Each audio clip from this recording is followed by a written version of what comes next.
Hello everyone, আজ আমি তোমাদের সাথে শেয়ার করব আমার প্রথম প্লেনে ওঠার এক্সপেরিয়েন্স। সকাল সকাল উঠে আমরা রেডি হয়ে ব্রেকফাস্ট করে বেরিয়ে পড়েছি কলকাতা এয়ারপোর্টের উদ্দেশ্যে। আমাদের যেহেতু ফ্লাইট 11:10 ছিল, খুব আগে বেরোয়নি কারণ এয়ারপোর্টটা আমাদের বাড়ির একদমই পাশে।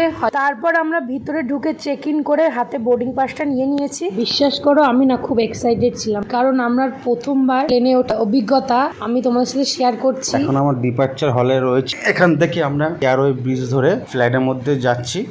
লাস্ট বোর্ডিং চেকিং হচ্ছে আমাদের ঢোকার আগে, তারপরে ভিতরে যাব। ভিতরে গিয়ে আমরা সিট নাম্বার দেখে আমরা আমাদের জায়গায় বসবো।